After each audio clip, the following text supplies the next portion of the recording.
Alright, what's going on, guys? Joel's here with another reasoning session, and today I'm talking about what's going on in the world.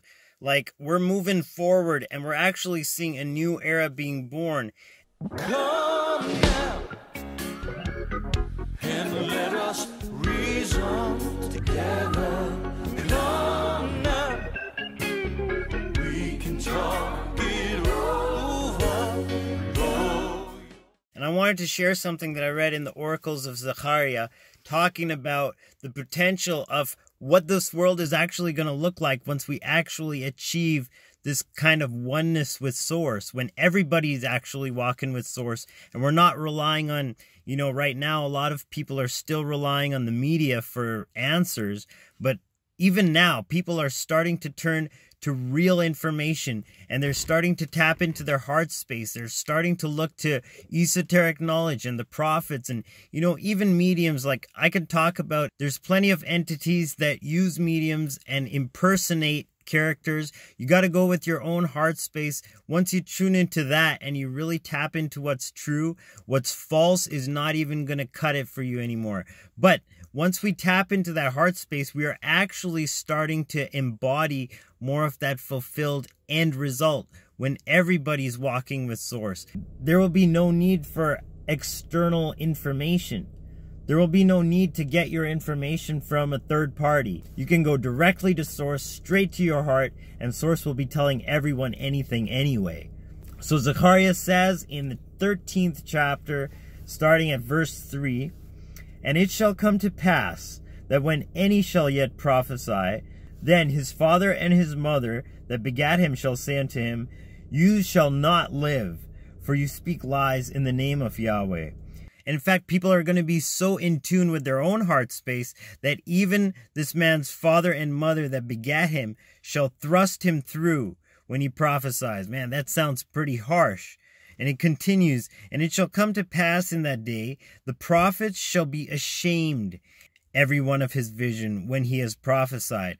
Like, anything that Source is telling you to share, go ahead and share. Like, even me, sometimes I question the messages that come through me, but I know that they're coming through from a heart space, so I'm obligated to share them. But there will come a time when people aren't going to be doing that to deceive. They're not going to be faking it, and it's going to be embarrassing to fake it because everybody's going to be tuned in with Source so much that they're not even going to lend you an open ear, because the open ear for them is with what their own heart is telling them. That's what we're moving into.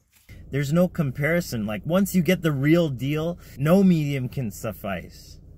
Continuing, it says, "And it shall come to pass in that day that the prophets shall be ashamed, every one of his vision. When he has prophesied, neither shall they wear a rough garment to deceive." And right now, of course, people are turning to esoteric knowledge. They're turning to the prophetic because people are disenfranchised with the media, and they want to know what's going on with politics, what's going on with the institutions.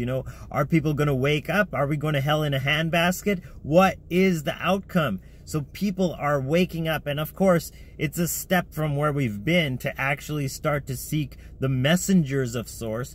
But once you realize that Source is speaking to your own heart, no third party is going to suffice. And that's the mode that we're moving into. That's the awakening that's truly upon us. And that is the new realm that we're moving into. That is what lays beyond this threshold. So we are moving forward. We are going through this door, and it's wide open, and Source is right on the other side beckoning us. We're all going to come through. I say this over and over again, but just like the oracle of Joel says, "And it shall come to pass afterward that I will pour out my spirit on all flesh, and your sons and daughters shall prophesy, your old men shall dream dreams, your young men shall see visions."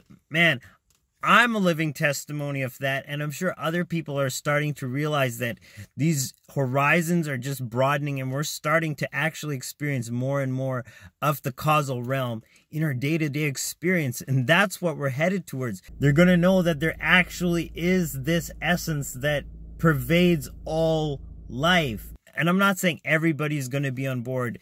Everybody's still going to have free choice. Even after this great outpouring, we're all going to be able to make our own decision whether we want to run with it or whether we want to turn tail and head in the other direction. And it's unfortunate there are going to be people that are going to choose the other side. But what's coming in is an invasion of this knowledge. People aren't going to be able to deny it, but the free will still remain.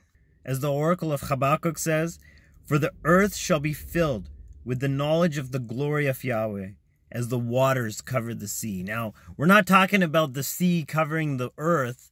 We're talking about the waters cover the sea. When you look at the ocean, it's all water. And that's what it looks like. It's just that depth of water that is the whole ocean.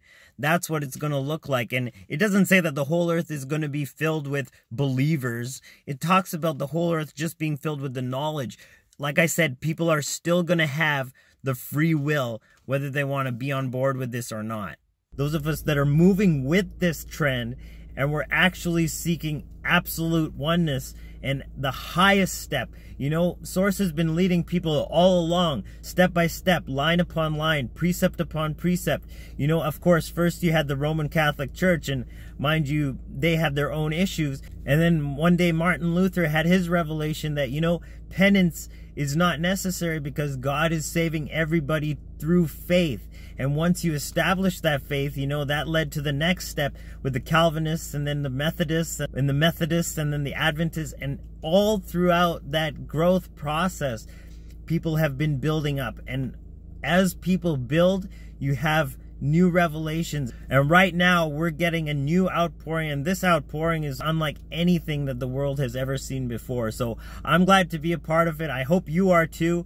And we are moving forward, actually moving into this era where Source communes with us on a one-to-one basis, and we're not relying on any institution, on any third party, prophets, messengers, seers, whatever it is. That's all well and good. That all serves its place. But when Source is speaking directly to your heart, you don't worry about what anybody else says. And you can't forget the best part, because right at the very end of chapter 14, right at the very end of this oracle, it says, "In that day shall there be upon the bells of the horses holiness unto Yahweh, and the pots in Yahweh's house shall be like the bowls before the altar.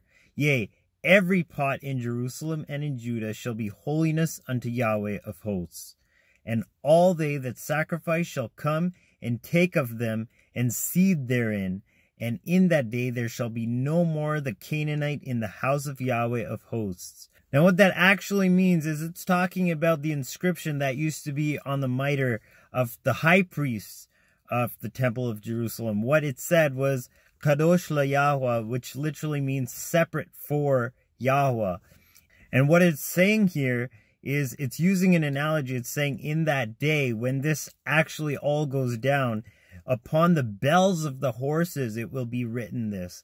And bells of the horses literally mean just the chimes that they would put on horses' necks when the horses would be traveling. It was literally just the most mundane item in like the whole society. So even those things would be consecrated for this divine system of justice. And everything from the pots of the Lord's house, meaning the basest utensils, the very things that you just boil water in, those themselves would be likened to the very bowls before the altar. And those bowls were the sacrificial bowls, of course, that carried the sacrificial blood, which they'd sprinkle on the Ark of the Covenant. So what it's saying is that in that day, it's using an analogy, of course, but it's fractal, it's holographic, it's talking about all of creation.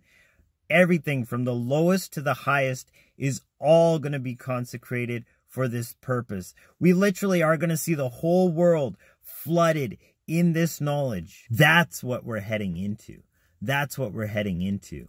So I just wanted to share that. I know things might look bleak, but this whole process is unfolding, and we literally are moving forward because you can feel the energy. Just tune into it, and you can literally feel this energy just pervading this world, and it's raising everything in vibration, really bringing us to an absolute potential where we can connect on a personal basis and realize Source in our own hearts. So stay optimistic and follow your heart. do what you're here to do, because you were born for such a time as this, and we literally are manifesting a heaven on this earth plane. I love you guys. I'll see you in the next reasoning sesh. Joel signing out once again. Agape, Salaam, Namaste, Shalom.